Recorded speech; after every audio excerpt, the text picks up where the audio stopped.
నమస్కారం. శ్రీనిలయం కార్యక్రమానికి స్వాగతం.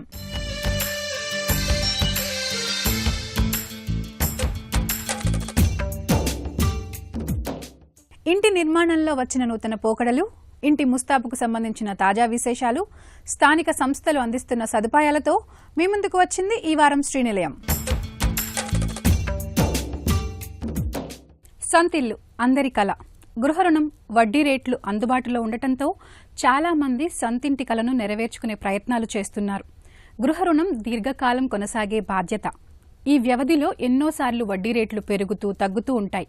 కాబట్టి రుణం తీసుకునే ముందు బ్యాంకులు అందించే ఇంటి రుణాలు, వాటి వడ్డీ రేట్లు తెలుసుకోవాలి. అప్పుడే ఈ రుణభారం తగ్గి ఇతర లక్ష్యాల సాధనలు సులువవుతుంది. మరి కొత్తగా ఇంటి రుణాలు తీసుకోవాలనుకున్న వారికి ఎలాంటి బ్యాంకులు వడ్డీ రేట్లు వర్తిస్తాయి? వాటి వివరాలు శ్రీనిలయం స్థిరాస్తిలో మీకోసం.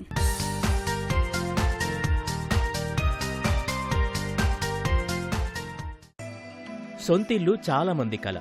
ఈ కలను గృహ రుణం, హోమ్ లోన్ సహాయంతో నెరవేర్చుకోవచ్చు. నిర్దిష్ట ఆదాయం ఉన్నవారికి బ్యాంకులు గృహ రుణాన్ని తేలికగానే మంజూరు చేస్తున్నాయి. అయితే అసలు ఇంటిని ఎప్పుడు కొనుగోలు చేయాలి? సంపాదన ప్రారంభమైన తొలి రోజుల్లోనా, సంపాదన చివరి రోజుల్లోనా అనేది చాలా మంది సందేహం. అయితే ఈ నిర్ణయం తీసుకోవటం అంత సులభమేమీ కాదు. ఆర్థిక పరిస్థితులతో సంబంధం లేకుండా సంపాదనా సామర్థ్యాన్ని మెరుగుపరుచుకునే నైపుణ్యం, మంచి చదువు, ఉద్యోగం ఉన్నవారు ప్రారంభ రోజుల్లోనే ఆస్తిని కొనుగోలు చేయవచ్చు. సంపాదనా సామర్థ్యాన్ని, నైపుణ్యాన్ని వారి అనుభవంతో పెంచుకునేవారు ఆలస్యంగా కొనుగోలు చేయడం ద్వారా మంచి ఫలితాల్ని పొందవచ్చు. భవిష్యత్తు నిర్దిష్టంగా ఉండదు కాబట్టి ప్రారంభ రోజుల్లోనే గృహం కొనుగోలు చేయటం మంచిదని కొందరి వాదన. ఏది ఏమైనప్పటికీ దీర్ఘకాల లక్ష్యాలపై అధిక ఈఎంఐ చూపించే ప్రభావాన్ని అర్థం చేసుకుని గృహ రుణం తీసుకోవటం మంచిదే. ఉద్యోగి సర్వీసు ఎక్కువ కాలం ఉంటుంది కాబట్టి రుణం చెల్లించేందుకు ఎక్కువ సమయం ఉంటుంది. దీంతో బ్యాంకులు రుణాన్ని సులభంగా మంజూరు చేస్తాయి. రుణం త్వరగా చెల్లించవచ్చు. ఉద్యోగంలో చేరిన కొత్తలో బాధ్యతలు తక్కువగా ఉంటాయి కాబట్టి ఈఎంఐ కోసం ఎక్కువ మొత్తాన్ని కేటాయించి వీలైనంత త్వరగా రుణాన్ని క్లియర్ చేసుకోవచ్చు. సొంత ఇంటిలోనే సౌకర్యవంతంగా నివసించవచ్చు. రుణాన్ని సమయానికి చెల్లించే అవకాశం ఉంటుంది. డౌన్ పేమెంట్కు కావాల్సిన మొత్తాన్ని సమకూర్చుకోవడం కష్టం. అందువల్ల ఆస్తి విలువలో అధిక భాగం రుణం తీసుకోవాల్సి వస్తుంది. ఇప్పుడున్నటువంటి పరిస్థితుల్లో చాలా మటుకు ధరలు అందుబాటులోనే ఉన్నాయని అనుకోవచ్చు. కాబట్టి చాలా మటుకు చిన్న వయసు ఉండేవాళ్ళు అయితేనేమి, యువకులు చాలామంది ఒక ఇల్లు కొనడం మంచి ఆలోచనగా పెట్టుకున్నారు. అయితే మనం గమనించాల్సిన విషయం ఏంటంటే, మొదటిసారిగా ఇల్లు కొనేటువంటి ఆలోచన కలిగినప్పుడు ఏ బ్యాంక్ అయినా సరే ఇదివరకు చెప్పుకున్నట్టుగా మనము 20 నుంచి 25% మనము సొంతంగా మనం సమకూర్చుకుంటే మిగతాది 80 నుంచి 70% దాకా బ్యాంకులు మనకి లోన్ సదుపాయం ద్వారా ఇల్లు కొనడానికి అవకాశం కల్పిస్తాయి. అలాగే కొత్తగా ఇల్లు తీసుకునే వాళ్ళు ముందుగా చెప్పినట్టుగా మనం 20-25% దాకా మనం స్వతహాగా మనం ఆదాయాన్ని మనం సమకూర్చుకోవాల్సి ఉంటుంది. మిగతా అమౌంట్ని బ్యాంకులు మనకి లోన్ కల్పిస్తాయి. కానీ ఏదేమైనప్పటికీ కొత్త ఇల్లు కొనే సందర్భంలో వీలైనంత మనకు అవసరమైనంత మాత్రమే లోన్ తీసుకోవడం అనేది చాలా మంచిది.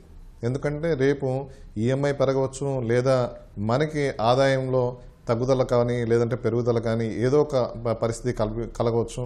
అలాంటి సందర్భంలో రేపు మళ్ళీ మనం ఈఎంఐ కట్టలేని పరిస్థితి రాకుండా మనం జాగ్రత్తగా ముందుగా ఆర్థికంగా ప్లాన్ చేసుకొని మనకు కావాల్సినంత మేరకు మాత్రమే లోన్ తీసుకోవడం అనేది మంచి. చాలా మటుకు బ్యాంకులు మనకి అవసరమైనప్పుడు ఈ హోమ్ లోన్ మీదనే టాపప్ లోన్స్ కూడా ఇస్తున్నటువంటి బ్యాంకులు చాలా ఉన్నాయి.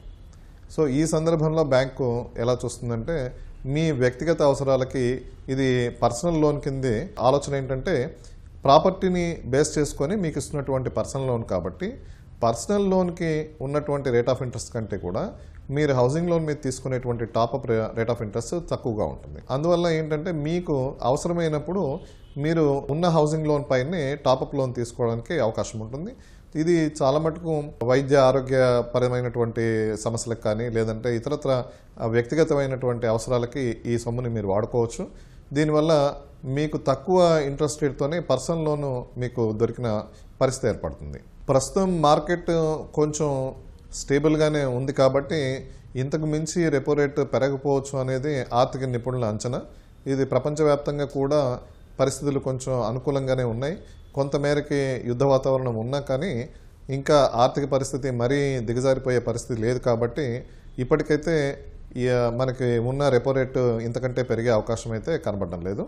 ఏదేమైనప్పటికీ మనం ముందుగా అనుకున్నట్టు రెపో రేట్ పెరిగితే ఆటోమేటిక్గా వడ్డీ రేట్లు కూడా పెరుగుతాయి కాబట్టి మనం ఈ హౌసింగ్ లోన్కి వచ్చే ముందరే నిర్ణయం తీసుకొని మనకు అవసరమైన మేరకు మాత్రమే హౌసింగ్ లోన్ తీసుకోవడం ద్వారా మన ఈఎంఐలు కట్టేటువంటి మన ఆర్థిక పరిస్థితిని మనం జాగ్రత్త చేసుకునే అవకాశం ఉంటుంది. అలాగే సిబిల్ కూడా పాడవకుండా మనం చూసుకోవచ్చు. ఎప్పుడు కూడా మనము ఈఎంఐల్ని సక్రమంగా మనం కట్టుకోవడం అనేది చాలా ఇంపార్టెంట్. ముఖ్యంగా చాలామంది అనుకుంటూ ఉంటారు, నా అకౌంట్లో డబ్బులు ఉన్నాయి, నాకు ఇంకా కట్టవలేదు, బ్యాంకుదే పొరపాటు అని అనుకోవచ్చు. కానీ బ్యాంక్ ఏ విధంగా చూస్తుందంటే అప్పు తీసుకున్న వాడిది తీర్చే బాధ్యత. ఇందులో మనం నష్టపోయేది ఏంటంటే సమయానికి మనం ఈఎంఐ కట్టుకోకపోవడం ద్వారా మన సిబిల్ పాడయ్యి అందులో డిపిడీస్ రావడం కానీ లేదంటే కనుక ఈ చెక్ బౌన్స్ లాంటివి జరగడం వల్ల రేపు సిబిల్ స్కోర్ తగ్గిపోయి ముందుకు ఇతరత్ర లోన్ తీసుకోవడానికి ఇబ్బందికర పరిస్థితి ఏర్పడుతుంది. ఏదేమైనప్పటికీ ఇప్పుడు మనం చూస్తున్న పరిస్థితుల దృష్ట్యా ఒక చక్కటి సలహా ఏంటంటే ఎవరైనా సరే హౌసింగ్ లోన్ తీసుకున్నప్పుడు వీలైనంత ఒక 3 మాసాలు లేదా 6 మాసాలకు సరిపడా ఈఎంఐ అమౌంట్ని మీరు వేరే మార్గం ద్వారానో లేదా బ్యాంక్ అకౌంట్లో చేర్చి పెట్టుకోవడం అనేది చాలా చక్కటి ఆలోచన. ఎందువలనంటే ఎటువంటి ఆర్థిక సమస్యలు ఏర్పడినా మీరు ఈఎంఐ కట్టలేని పరిస్థితి ఉన్నా మనకు ఒక 3 మాసాలు 6 మాసాలు ఆ ఈఎంఐ అందుబాటులో ఉండడం ద్వారా మీరు చక్కటి నిర్ణయం తీసుకోవడానికి లేదా ఆర్థికంగా బయటపడేందుకు ఒక మార్గం దొరికే అవకాశం ఉంటుంది. చాలా మందికి జీవితంలో ఇల్లు కొనడం అనేది ఒక పెద్ద కళ. బ్యాంకు రుణం తీసుకుని ఇల్లు కొనుగోలు చేసిన తర్వాత మీ జీవితంపై అనేక సంవత్సరాలు ఇంటి రుణ ప్రభావం ఉంటుంది. ఇంటి రుణం తీసుకునే సమయంలో ఫిక్స్డ్ లేదా ఫ్లోటింగ్ వడ్డీ రేట్లలో ఏదో ఒకటి ఆప్షన్ ఎంపిక చేసుకుని రుణాన్ని తీసుకోవచ్చు. ఈ రెండింటి మధ్య ఎంపిక, వడ్డీ రేట్లలో మార్పులు, వాటి తీరుతెన్నులపై ఆధారపడి ఉంటుంది. ఇంటి రుణ ఎంపికకు సంబంధించిన మరిన్ని విశేషాలు ఇప్పుడు నిపుణుల మాటల్లో తెలుసుకుందాం. ఆరంభంలో జీతం తక్కువగా ఉంటుంది కాబట్టి రుణం మొత్తం కూడా ఎక్కువ మంజూరు కాకపోవచ్చు. తగినంత పెట్టుబడులు పెట్టలేకపోవటం వల్ల పదవి విరమణ ప్రణాళికకు, ఇతర లక్ష్యాలకు ప్రారంభంలోనే ఆటంకం ఏర్పడవచ్చు. పదవి విరమణ సమయానికి ఇల్లు పాతబడ్డం వల్ల ఇంటి ధర తగ్గే అవకాశం ఉంది. అలాగే ఆధునికీకరణ కోసం మరికొంత పెట్టుబడి పెట్టాల్సి రావచ్చు. ఉద్యోగరీత్యా వేర్వేరు ప్రదేశాలకు బదిలీ అయ్యేవారైతే సొంత ఇల్లు ఉన్నా అద్దె ఇంట్లో ఉండక తప్పదు. ఆదాయం గణనీయంగా పెరగకపోతే పదవి విరమణ నిధిని సమకూర్చుకోవడం కష్టం కావచ్చు. డౌన్ పేమెంట్ కోసం డబ్బు ఆదా చేసేందుకు సమయం ఉంటుంది. డౌన్ పేమెంట్ ఎక్కువ చెల్లిస్తే రుణం తక్కువ ఉంటుంది కాబట్టి తేలికగా ఈఎంఐలు చెల్లించవచ్చు. పదవి విరమణపై స్పష్టత ఉంటుంది. కావాల్సిన నిధిని సమకూర్చుకునేందుకు అవకాశం ఉంటుంది. సరైన పెట్టుబడులతో ఆర్థిక లక్ష్యాలను చేరుకోవచ్చు. పదవి విరమణ సమయానికి ఆస్తి విలువలో పెద్దగా తేడా ఉండదు. ఇల్లు కొని ఎక్కువ సంవత్సరాలు అయి ఉండదు కాబట్టి ఆధునికీకరణ పనులు చేయాల్సిన అవసరం ఉండదు. జీవితపు మధ్య వయసులో బాధ్యతలు ఎక్కువగా ఉంటాయి. ఈ సమయంలో రుణం భారం కావచ్చు. ఒకవేళ పదవి విరమణ సమయానికి రుణం పూర్తి కాకపోతే ఆదాయం లేనందున ఈఎంఐలు చెల్లించడం కష్టమవుతుంది. పదవి విరమణ దగ్గర పడుతున్నందున బ్యాంకులు ఎక్కువ కాల పరిమితితో రుణం అందించకపోవచ్చు. కాబట్టి ఈఎంఐ మొత్తం ఎక్కువగా ఉండే అవకాశం ఉంది. తొందరగా పదవి విరమణ చేయటం సాధ్యం కాదు. మనం వడ్డీ రేట్లని మనం గమనిస్తే ఈ వడ్డీ రేట్లు అనేటివి 2 విధాలుగా మనం చెప్పుకోవచ్చు. ఒకటి బ్యాంకు నిర్ణయం చేసేది, రెండవది ఆర్బీఐ నిర్ణయం చేసేది. బ్యాంకు నిర్ణయం చేసేటువంటి వడ్డీలు బ్యాంక్ అనుగుణంగా వాళ్ళ లాభ నష్టాలకి లేదా వాళ్ళ వ్యాపారానికి సంబంధించి ప్రజల్ని ఆకర్షించడానికి తగినట్టుగా వాళ్ళు పెంచడం తగ్గించడం జరుగుతూ ఉంటుంది. ఆర్బీఐ అనేది అన్ని బ్యాంకులకు వర్తించేటువంటి వ్యవస్థ. అందువల్ల ఆర్బీఐ కనుక ఒకసారి వడ్డీ రేటు పెంచడం జరిగితే అది సమానంగా అన్ని బ్యాంకులు దానికి అనుగుణంగా వడ్డీ రేట్లను పెంచాల్సిన పరిస్థితి ఏర్పడుతుంది. ఆ విధంగా ఇప్పుడున్న పరిస్థితుల్లో ఆర్బీఐ రెపో రేటు పెంచడం ద్వారా ఈ పెరిగిన వడ్డీ రేట్లకి ప్రస్తుతం ఎవరైతే ఆల్రెడీ హౌసింగ్ లోన్ తీసుకున్నటువంటి వాళ్ళకి వడ్డీ శాతం పెరిగి వాళ్ళ ఈఎంఐలో వ్యత్యాసం ఏర్పడి చాలా మటుకు బ్యాంకులన్నీ కూడాను వాళ్ళ కస్టమర్స్కి వాళ్ళు కొన్ని లెటర్స్ పంపించడం జరుగుతుంది. మీరు ఈఎంఐ పెరగడం ద్వారా వచ్చినటువంటి వ్యత్యాసాన్ని ఈఎంఐ పెంచుకోవడం ద్వారా కానీ లేదంటే టెన్యూర్ని పెంచుకోవడం ద్వారా కానీ చేసుకోవచ్చు అని. ఇదివరకు ఈ టెన్యూర్ పెంచడం అనేటువంటి వ్యవస్థ లేదు. అయితే ఈ కోవిడ్ సిచ్యువేషన్ తర్వాత ఆర్బీఐ టెన్యూర్ని కూడా పెంచలేనటువంటి అవకాశాన్ని బ్యాంకులకు కల్పించింది. దీని ప్రకారం ఎవరైతే ఆల్రెడీ లోన్ తీసుకున్నటువంటి వాళ్ళకి 30 సంవత్సరాల కాలానికి టెన్యూర్ పెట్టుకున్నారనుకోండి, వారి వయసు అనుకూలంగా ఉన్నట్లయితే 40 సంవత్సరాలకు పెంచడానికి అవకాశం ఉంటుంది. సో ఆ విధంగా మీ ఈఎంఐ అలాగే ఉంటుంది, కానీ టెన్యూర్ పెరిగే అవకాశం ఉంటుంది. లేదు మన ఆర్థికంగా ఆదాయం అది మనకు చాలా బాగానే ఉంది అనిపిస్తే మీరు ఈఎంఐని పెంచుకోవడం ద్వారా దీన్ని సమం చేసుకోవచ్చు. వీలైనంత మీకు అవకాశం ఉంటే ఎక్కువ టెన్యూర్ని పెట్టుకోవడం మంచిది. ఎందుకంటే మనము టెన్యూర్ ఎక్కువగా ఉన్న సందర్భంలో మనకు అవసరమైనప్పుడు మనం ఈ టెన్యూర్ను తగ్గించుకోవచ్చు, లేదా ఈఎంఐని పెంచుకోవడం తగ్గించుకోవడం లాంటి అవకాశం ఉంటుంది.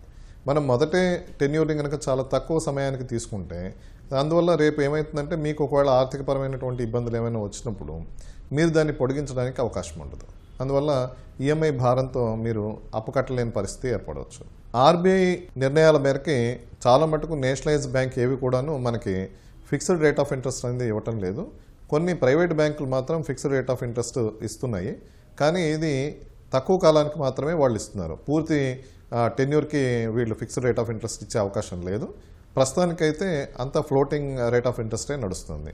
ఈ ఫ్లోటింగ్ రేట్ ఆఫ్ ఇంట్రెస్ట్ అనేది ఆర్బీఐ రెపో రేట్ మీద ఆధారపడి ఉంటుంది, లేదా బ్యాంకులు వాళ్ళ ఆర్థిక అవసరాలు లేదా కస్టమర్లని వాళ్ళు నిలబెట్టుకోవడం కోసం కూడా కొంత రేట్ ఆఫ్ ఇంట్రెస్ట్ తగ్గించడం కానీ లేదా వాళ్ళ అవసరాలు రీత్యా పెంచడం కానీ జరిగే అవకాశం ఉంది.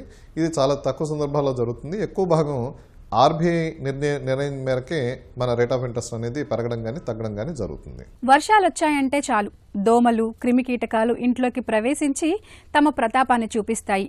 ఈ వర్షాకాలంలో ఎడతెరిపి లేకుండా వర్షాలు పడటంతో ఎక్కడికక్కడ నీరు చేరిపోతుంది. దానివల్ల దోమలు విజృంభించడానికి ఎక్కువగా అవకాశం ఉంటుంది. దోమలు చూడటానికి చిన్నగా ఉన్నా వాటి వల్ల ఆరోగ్య సమస్యలు మాత్రం అనేకం. కేవలం ఈ దోమల నుండి రక్షించుకోవటానికి చాలా ఇబ్బందులు పడుతుంటారు. ఈ దోమలు ఇంట్లోకి రాకుండా ఉండాలంటే ప్రస్తుతం దోమలు, క్రిమికీటకాలు ఇంట్లోకి ప్రవేశించకుండా తీసుకోవాల్సిన పద్ధతులపై ప్రత్యేక కథనం శ్రీనిలయంలో. వర్షాలొచ్చాయంటే చాలు దోమలు, క్రిమికీటకాలు ఇంట్లోకి ప్రవేశించి తమ ప్రతాపాన్ని చూపిస్తాయి. వీటిని నివారించేందుకు ఇంట్లో మనం చేసే ప్రయత్నాలు అన్నీ ఇన్నీ కావు. అందుకే సహజ సిద్ధంగా దోమలను తరిమి కొట్టేందుకు పంచసూత్రాలు పాటించాలనుకుంటున్నారు నిపుణులు. మన ఇంట్లో ఉన్న సహజ సిద్ధమైన పదార్థాలతోనే దోమల నుంచి రక్షణ పొందొచ్చని నిపుణులు చెప్తున్నారు. సాధారణంగా దేవుడికి హారతి ఇచ్చేందుకు కర్పూరం వాడతాం. కానీ ఒక చిన్న ప్లేట్లో కర్పూరాన్ని తీసుకొని మూసి ఉన్న గదిలో కనీసం 30 నిమిషాల పాటు ఉంచినట్లయితే ఆ వాసనకు దోమలు రాకుండా ఉంటాయట. అందరి వంటింట్లో వెల్లుల్లి కనిపిస్తుంది. వీటిలో దోమలను నివారించే చాలా ఔషధ గుణాలున్నాయి. కొన్ని వెల్లుల్లి రబ్బలను దంచి వాటిని నీళ్లలో వేసి బాగా మరిగించాలి. తర్వాత ఆ ద్రావణాన్ని ఇంటి చుట్టూ పిచికారీ చేయాలి. ఇలా చేస్తే ఇంట్లోకి దోమలు రాకుండా ఉంటాయి. లావెండర్ నూనె వాసనను దోమలు భరించలేవు. అందువల్ల దీనిని దోమల నుంచి రక్షణగా ఉపయోగించుకోవచ్చు. ఇంట్లోనూ పరిసర ప్రాంతాల్లో లావెండర్ నూనెను పిచికారీ చేస్తే దోమలు దరిచేరవు. పుదీనా వంటల్లో సువాసన కోసం ఎక్కువగా వాడతాం. ఈ ఆకులంటే దోమలు ఆమడ దూరం ఎగిరిపోతాయి. దీనిలోని ఔషధ గుణాలు పరిసరాల్లో ఉండే దోమలను నివారితాయి. ఇంట్లో ఏదో ఒక మూల పుదీనా ఆకుల్ని గాని లేదా పుదీనా ఆయిల్ను ఉంచినట్లయితే దాని నుంచి వెలువడే పరిమళం వల్ల దోమలు దరిచేరవు. దోమల నుంచి కాపాడుకోవడానికి 2 రకాలుగా పనిచేయాలి. మొదటిది, ఇంటి పరిసరాల్లో దోమలు పెరిగే పరిస్థితులు లేకుండా చూసుకోవడం. ఇందుకోసం మొక్కల్లోనూ పెంపుడు జంతువుల కోసమో పక్షుల కోసమో పెట్టిన పాత్రల్లోనూ నీరు నిల్వ ఉండకుండా ఎప్పటికప్పుడు తాజా నీటిని పోయాలి. వీధుల్లో పారేసిన కొబ్బరి చిప్పలు, టైర్లు, పాత సామాన్లు, చెత్తల్లోనూ వానాకాలంలో నీరు చేరితే దోమలు గుడ్లు పెడతాయి. రెండోది, వాటిని ఇంట్లోకి రానివ్వకుండా చూసుకోవడం. అంటే తెల్లవారుజామున, సాయంత్రం చీకటి పడేవేళ దోమలు చురుగ్గా ఉండే సమయం. ఆ సమయాల్లో తలుపులు వేసి ఉంచుకోవాలి. ఒక హౌస్ కానీ, ఒక కమర్షియల్ కానీ, ఒక రెసిడెన్షియల్ కానీ ప్లాన్ చేసేటప్పుడు సాధారణంగా స్కేల్ ఆఫ్ ద ప్రాజెక్ట్ పెద్దదయ్యేసరికి వాటర్ బాడీస్ కానీ, ల్యాండ్స్కేపింగ్ కానీ, ఫ్రంట్ యార్డ్ కానీ, బ్యాక్ యార్డ్ కానీ అలాంటివి ప్లానింగ్లో ఉంటూ ఉంటాయి. అవి ప్లాన్ చేయటం ఎంత సులువో దాన్ని మెయింటైన్ చేయటం అంత కష్టం. ఒక వాటర్ బాడీ ఉంది అని అంటే దాన్ని ఎప్పుడూ కూడా లైక్ స్విమ్మింగ్ పూల్ కానివ్వచ్చు, పాండ్ కానివ్వచ్చు, ఎంట్రన్సెస్లో ఉండే ఐటమ్స్ కానివ్వచ్చు, అలాంటి వాటికి ప్రాపర్ కవర్ ఉండాలి, దాని చుట్టూ కూడా పరిశుభ్రత ఉండాలి. పరిశుభ్రత ఉన్నట్లయితే దోమలు కానీ, ఇతరత్ర ఇన్సెక్ట్స్ కానీ, కాక్రోచెస్ కానీ అలాంటి వాటి వల్ల మనకి ఇబ్బందులు రావు. ఎల్లవేళలా దాని మెయింటెనెన్స్ కష్టం అవుతుంది కాబట్టి అది మనకి అత్యంత చేరువలో ఉండేలాగా, అత్యంత ఈజీగా క్లీన్ చేసుకునే మెటీరియల్స్ వినియోగం ద్వారా మనం దాన్ని అచీవ్ చేయొచ్చు. కన్స్ట్రక్షన్లో ఇంకొక విభాగం ఏంటంటే, మనం ఎక్కడా కూడా స్టాగ్నెంట్ వాటర్ అనేది లేకుండా గనక ప్లాన్ చేసుకున్నట్లయితే 50% వరకు మనం ఇలాంటి దోమలు వగైరా ప్రాబ్లమ్స్ని అడ్రస్ చేసిన వాళ్ళం అవుతాం. లైక్ ఇప్పుడు మన విండోస్ ఉన్నాయనుకోండి, లేదా డోర్స్ ఉన్నాయనుకోండి, ఆ డోర్స్ అండ్ విండోస్ మీద సజ్జాస్ ఉంటాయి. ఎందుకు? ఎండ నుంచి, వాన నుంచి ప్రొటెక్షన్ కోసం. ఆ సజ్జ అనేది ప్రాపర్గా 90 degreesలో ఉంటే వాటర్ స్టాగ్నెంట్ అయ్యే అవకాశం తక్కువ. సమ్టైమ్స్ ఏమవుతుందంటే, డిజైన్లో భాగంగా అలాంటి ప్రొజెక్షన్స్లో ప్లాస్టరింగ్ సరిగ్గా చేయకపోయినా, లేకపోతే యాంగిల్ అనేది ఇన్వర్డ్గా ఉన్నా, అంటే అవుట్వర్డ్గా ఉండాల్సిన యాంగిల్ ఇన్వర్డ్గా ఉంటే వాటర్ పడినప్పుడు కానీ, వానలు పడినప్పుడు కానీ అక్కడ వాటర్ స్టాగ్నేట్ అయ్యే అవకాశం ఉంది. అది మనకి కనబడదు, దాన్ని మెయింటైన్ చేయడం కూడా చాలా కష్టం. అలాంటి చోట్ల ఇలాంటి దోమలు డబుల్ త్రిబుల్ అయ్యే అవకాశం ఎక్కువగా ఉంటుంది. సో మనం ఎప్పుడు కూడా సజ్జాస్ అలాంటివి ప్లాన్ చేసినప్పుడు వీలైనంతగా ఫ్లాట్గా ప్లాన్ చేసుకోండి, లేదంటే అవుట్వర్డ్ స్లోప్ తోటి ప్లాన్ చేసుకోండి. అలాంటప్పుడు వాటర్ అంతా కూడా సులువుగా జారిపోయి బయటికి ఎస్కేప్ అయిపోతాయి. ప్లస్ చాలాసార్లు మనం పెంకులతోటి రూఫ్ చేసుకున్నప్పుడు కానీ, ఈ సజ్జాస్ కానీ కంటిన్యూస్గా లాంగ్ డిస్టెన్స్ ఉన్నప్పుడు గటర్స్ ప్లాన్ చేస్తూ ఉంటాం. సో దాట్ ఆ ఓవర్ఫ్లో వాటర్ అనేది గటర్లో పడి గటర్ గుండా బయటికి ఎస్కేప్ అవుతుంది. గటర్స్లో కూడా 2 రకాలు ఉన్నాయి. ఓపెన్ గటర్స్ ఉన్నాయి, క్లోజ్డ్ గటర్స్ ఉన్నాయి. ఓపెన్ గటర్స్ తోటి ప్రాబ్లం ఏంటంటే, మనకి పక్కనుండే చెట్ల నుంచి వచ్చే చెత్త కానివ్వండి, లేకపోతే ఎయిర్లో నుంచి వచ్చే చెత్త కానివ్వండి, అందులో పేరుకుపోతుంది అనమాట. దానికి రెగ్యులర్ మెయింటెనెన్స్ ఉండనట్లయితే కంపల్సరీగా అక్కడ ఈ దోమలు అనేవి రెక్టిఫై అవుతూ ఉంటాయి, మల్టిప్లై అవుతూ ఉంటాయి. సో వీలైనంత వరకు క్లోజ్డ్ గటర్స్ని ప్లాన్ చేసుకోండి. ఓపెన్ గటర్స్ ఉన్నట్లయితే దాన్ని రెగ్యులర్గా మెయింటైన్ చేసుకుంటూ ఉండండి. ఇది ఆర్కిటెక్చరల్ పరంగా ఒక బిల్డింగ్ని డిజైన్ చేసుకునేటప్పుడు తీసుకోవాల్సిన జాగ్రత్తలు. ఇంటీరియర్ పరంగా మనం ఏమేం చేసుకోవచ్చు అని అంటే, సాధారణంగా ఒకప్పుడు డోర్స్ అండ్ విండోస్ అన్నీ కూడా చెక్కతోటి తయారయ్యేవి. Wooden frames, wooden doors and wooden shutters అన్నమాట. ఇప్పుడు లేటెస్ట్ మెటీరియల్స్ ఏంటి విండోస్లో అని అంటే యూపీవీసీ విండోస్లో 2.5 ట్రాక్ లేదా 3 ట్రాక్ అంటాం. అంటే ఏంటంటే, ఒక 4 అడుగుల విండో ఉంది అని అనుకుంటే అందులో 2 feet and 2 feet double sliding, అంటే ఒక ట్రాక్లో ఒక విండో షట్టర్ అటు ఇటు జరుగుతూ ఉంటుంది. రెండో ట్రాక్లో కూడా remaining half of the window అటు ఇటు జరుగుతూ ఉంటుంది. ఈ 0.5 అనేది చిన్న ట్రాక్ అనమాట. అక్కడ ఏమిటి అని అంటే, యూపీవీసీ ఫ్రేమ్ లోపల నైలాన్ మెష్ కానీ, ఐరన్ మెష్ కానీ, లేకపోతే సిలికాన్ మెష్ కానీ, ఇలా మల్టిపుల్ మెటీరియల్ ఆప్షన్స్ ఉన్నాయి.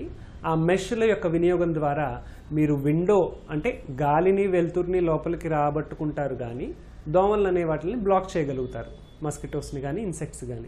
This is a very common practice, అందరికీ అవగాహన ఉండేదే. మానవ జీవన సంస్కృతిని ప్రతిబింబించేవి గత కాలపు వినూత్నమైన భవన నిర్మాణాలేనని ఖచ్చితంగా చెప్పొచ్చు. నిజం చెప్పాలంటే మానవ చరిత్రకు పురాతన రాతి నిర్మాణాలే ఆనవాళ్లుగా మిగిలాయి. ఒకప్పుడు రాతి భవనాలు, భవంతులు, ఆలయాలకు ఆలవాలమైన మన పూర్వీకుల నిర్మాణ శైలి మళ్లీ పునర్జీవం పొందుతోంది. ఆ నేపథ్యంలో పాతని కొత్తని సమ్మిళితం చేసి సరికొత్త రాతి ఇళ్లను నిర్మాణాలకు బాటలు వేస్తోంది నిర్మాణ రంగం. ఎందుకంటే అదే తరహా రాతి ఇళ్ల నిర్మాణాలు సృజనాత్మకతను జోడించుకొని అధునాతనమైన కళా సొగబులతో పలు రాష్ట్రాలలో రాతి ఇళ్ల నిర్మాణం జోరుగా జరుగుతోంది. మన దేశంలో ఇప్పుడిప్పుడే ప్రజలను ఆకట్టుకుంటున్న రాతి ఇళ్ల నిర్మాణ సౌందర్యాలను చూద్దాం రండి. మనుషుల ఉత్తేజితమైన ఆలోచనా సరళే ఎన్నో వైవిధ్యమైన రూపకల్పనలకు పునాదిగా నిలిచాయి. ఆ నేపథ్యంలో ప్రపంచవ్యాప్తంగా చూస్తే మన దేశంలో శతాబ్దాల క్రితమే రాక్ కట్ ఆర్కిటెక్చర్ అనేది ప్రాచుర్యంలో ఉంది. మన పురాతన కోటలు, ఆలయాలు, ఇళ్లు పెద్ద పెద్ద రాళ్లతోనే నిర్మించారు. ఆనాటి రాతి భవంతులు ఎన్నో ప్రకృతి వైపరీత్యాలను తట్టుకుని ఆనాటి మానవ చరిత్రకు ఇప్పటికీ సజీవ సాక్ష్యాలుగా నిలబడ్డాయి. రాక్ కట్ ఆర్కిటెక్చర్ అంటే సహజమైన రాళ్లను భవన నిర్మాణాలకు అనుకూలంగా కొలతల ప్రకారం చెక్కుతారు. పునాదుల నుంచి భవన నిర్మాణ ప్రణాళిక ప్రకారం నిర్మాణం మొత్తానికి రాళ్లనే వాడతారు. ఇప్పుడైతే ఇటుక ఇళ్ల నిర్మాణానికి సిమెంట్ విరివిగా వాడుతున్నాం. కానీ ఆ రోజుల్లో రాతి ఇళ్ల నిర్మాణానికి గానుగ సున్నం వాడి రాతి భవనాలను దృఢంగా నిర్మించేవారు. అయితే ప్రస్తుతం గానుగ సున్నంతో రాతి ఇళ్లను నిర్మించడం సాధ్యం కాదు కాబట్టి సిమెంట్నే వాడి రాతి ఇళ్లను సౌందర్యంగా నిర్మిస్తున్నారు. సివిల్ ఇంజనీర్ల సృజనాత్మకత, నిర్మాణ కౌశల్యం రాతి ఇళ్ల నిర్మాణంలో ప్రస్తుత కాలంలో కొట్టొచ్చినట్టు కనిపిస్తోంది. ప్రస్తుతం రాతి ఇళ్లను విశాలంగా ఆధునిక విలాసాలకు అనువుగా నిర్మించుకుంటున్నారు. ఒకప్పటి రాతి ఇళ్లను చూస్తే చుట్టూ రాతి గోడ కలిగి మధ్యలో రాతి కూసాలు ఏర్పాటు చేసి ఆ రాతి స్తంభాల మధ్యన రాతి దూలాలను అమర్చి వాటిపై 2 అడుగుల వెడల్పు కలిగి 4 అంగుళాల మందం గల రాతి బండలను వరుసగా పేర్చేవారు. ఆ బండలనే ఇంటి పైకప్పుకు వాడేవారు. ఆ రాతి బండలను ఒకదాని పక్కన ఒకటి కాకుండా పెంకుల్ని పేర్చినట్టు బండ చివరి భాగం 1 అంగుళం మేర మరొకదాని క్రిందకు ఉండేటట్లు అమర్చేవాళ్లు. దానివల్ల పైన పడిన వర్షం నీరు ఒక బండపై పడిన నీరు మరొక బండపైకి జారి ఏటవాలుగా ఉన్న ఆ కప్పు నుండి కిందకు జారిపోతుంది. ఈ రకమైన రాతి ఇళ్ల నిర్మాణం చూడ్డానికి బావుంటాయి, కానీ ఏ ఆధారం లేకుండా పొడవాటి బండల్ని పైకప్పుకు వేయడం ప్రమాదకరం. ఈ తరహా రాతి ఇళ్లలో విశాలమైన గదుల ఏర్పాటు చేయడం కష్టమవుతుంది. ప్రస్తుతం ఇలాంటి ఇళ్లను నిర్మించడం కూడా చాలా కష్టం. ఇలాంటి పాత రాతి ఇళ్లు, ఆలయాలు అక్కడక్కడ మనకు కడప జిల్లాల్లో నేటికీ కనిపిస్తాయి. మన దేశంలోని కొన్ని ప్రాంతాలలో పొడవైన రాతి బండలు దొరకవు. అలాంటప్పుడు ఆయా ప్రాంతాలలో స్థానికంగా దొరికే రాళ్లను వాడి రాతి ఇళ్లను నిర్మించుకుంటున్నారు. ఆర్థిక స్తోమత ఉన్నవాళ్లు దూర ప్రాంతాల నుంచి నల్లరాతి బండలు తెప్పించుకుని మరీ రాతి ఇళ్లను నిర్మించుకుంటున్నారు. ఇటీవల ఆధునిక నిర్మాణాలకు దీటుగా రాతి ఇళ్లు నిర్మితమవుతున్నాయి. ముఖ్యంగా దక్షిణ భారతదేశంలో కేరళ, కర్ణాటక రాష్ట్రాల్లో అక్కడక్కడ ఈ రాతి ఇళ్లు చూడముచ్చటగా నిర్మించుకుంటున్నారు. ఈ రాతి ఇళ్లు బయట చూసేవారికి పురాతన గృహ సొగసులుగా తోచినా ఆ ఇళ్ల అంతర్గత సౌందర్యం మాత్రం ఆధునిక గృహశోభను మైమరిపిస్తున్నాయి. ఈ రాతి ఇళ్ల నిర్మాణంలో ఆర్థిక స్తోమత ఉన్నవాళ్లు విలువైన కలపను సైతం వాడి గదులను, మిద్దెలను అపూర్వమైన శోభతో తీర్చిదిద్దుకుంటున్నారు. ఇటీవల నిర్మాణ రంగంలో రాతి ఇళ్ల నిర్మాణాలు విలక్షణతను చాటుకుంటున్నాయి. మరి మీరు కూడా ఇలాంటి రాతి ఇళ్లను నిర్మించుకుని ఆనందంగా జీవించండి. ఇది నేటి శ్రీనిలయం. ఈ కార్యక్రమానికి సంబంధించిన అభిప్రాయాలు, సందేహాలు మాకు తెలియచేయండి. మా చిరునామా శ్రీనిలయం, ఈటీవీ, రామోజీ ఫిలిం సిటీ, హైదరాబాద్ 501512. మా ఇమెయిల్ అడ్రస్ srinilayam@etv.co.in. మరికొన్ని తాజా అంశాలతో వచ్చే వారం మళ్ళీ కలుద్దాం. అంతవరకు సెలవు. నమస్తే.